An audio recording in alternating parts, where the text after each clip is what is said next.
Alright, so may nagte-trending yata that a famous person is saying na ballet and opera are dying art forms or are dying out.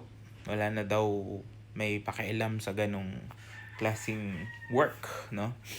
And actually maganda siyang pag-usapan, no? Maganda rin tong gawa ng research, a further research paper or something like that. Kung totoo ba talaga yung mga claims na yun, no? Because these art forms have been here for the past 400, 500, even I think even longer, 'di ba?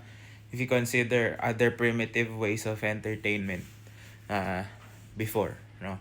So I don't think they're dying, and I think these art forms are adapting well, 'di ba?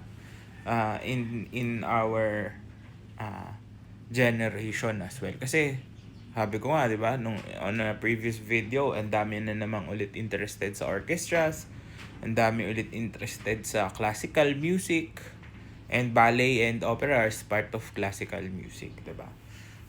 So, ako nakikita ko yung point kasi syempre they're coming from their place as actors and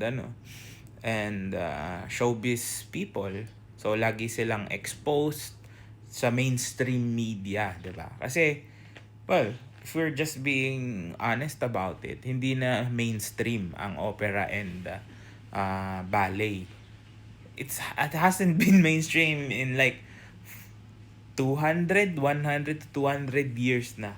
Pero nandyan pa rin sila. They're still thriving, 'di ba? So sa Pilipinas nga, sobrang daming ballet companies, 'di ba? Marami ding nag-opera. Maraming stage productions ng mga operas, 'di ba? May mga Filipino operas din na saktong-sakto.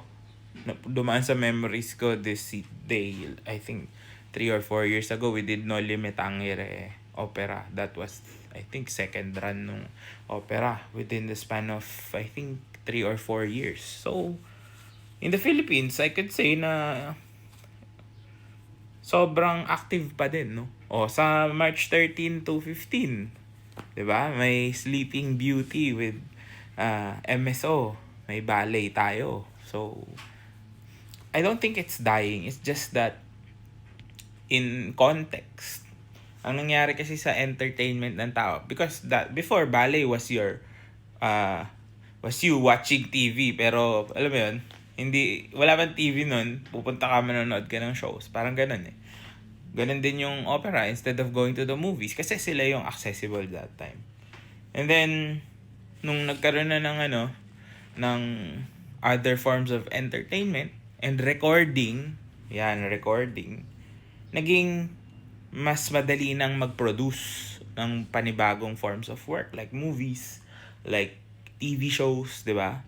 So, yung pagbilis ng recorded music, recorded entertainment means that you can create and create and create, 'di ba? And that is not how opera or ballet or any stage show, live stage performance is created, 'di ba? Kailangan niya ng mahabang oras na preparation, time, practice, set design, costume, lahat yung iniisip. That's why, makapag-run ka ng isang opera in a year, every year, sobrang hirap na nun, di ba? So, nawala din kasi sa atin yung nagkaroon kasi tayo ng sobrang convenience when it comes to time. That we find that having long productions, long waiting for something so long, di ba? Now, naging impatient na tayo as a people. That we don't realize how massive the difference in scale one is from the other. So yun nga, parang you cannot just say that it's still adapting, no? May opera channel nga sa TV, 'di ba? And then you can see ballet on television, on the internet. So, I don't think it's dying because there's still people who are performing it, 'di ba? On a regular basis. Marami pa rin naman tayong opera houses na nag-show ng opera, 'di ba? Sa Pilipinas ka, isipin Pilipinas meron. 'Di ba? So, it's not dying. Far from it, no? It's actually adapting as I've seen. Kasi nga it's becoming more accessible, 'di ba? Noong unang panahon, accessible lang siya sa mga taong kayang magbayad ng tickets, kayang pumunta sa shows, 'di ba? But now, the access is here. May free streaming platforms to stream an opera, to stream ballet, 'di ba? So, it's still there. And to say something is dying just because of your ignorance is kind of funny and nakakainis, 'di ba, at the same time. So, parang ano lang uh, if you don't know what's happening around you and you're that ignorant, it doesn't excuse you for stating something, 'di ba? So, dapat alamin mo muna bago ka magsalita about those things. Although, maybe we can say that the pay isn't as high as how movie stars are making, but it's never about the money naman eh.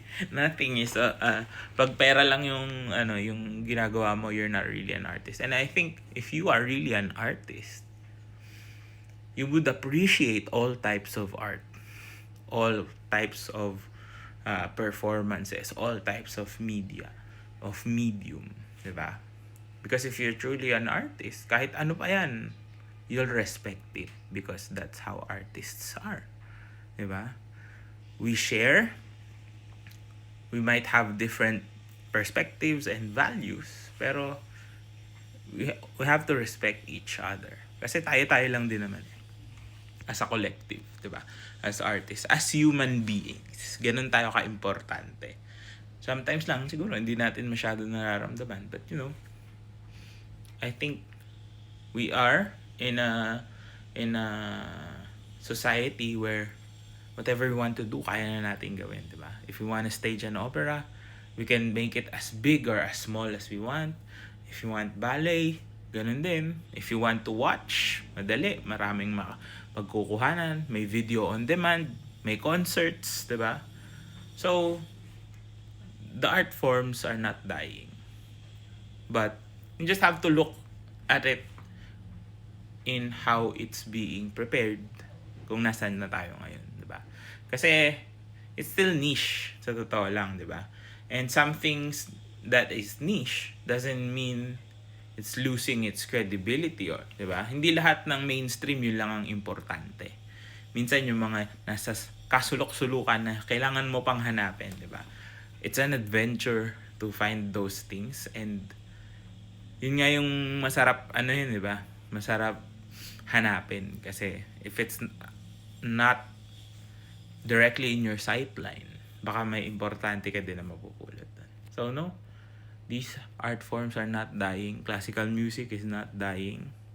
You just have to find the right people and the right audience. Kasi, again, hindi rin natin pwedeng sabihin na it's for everyone. Although we're trying to do that, we're trying to get everyone involved, pero it's still niche, and it's no one's gatekeeping it, but you have to understand things before you really digest it. So kung gusto mo siya, you do your own research, you try to appreciate it in a way na we show respect, because all art forms are important. So yun lang, good luck.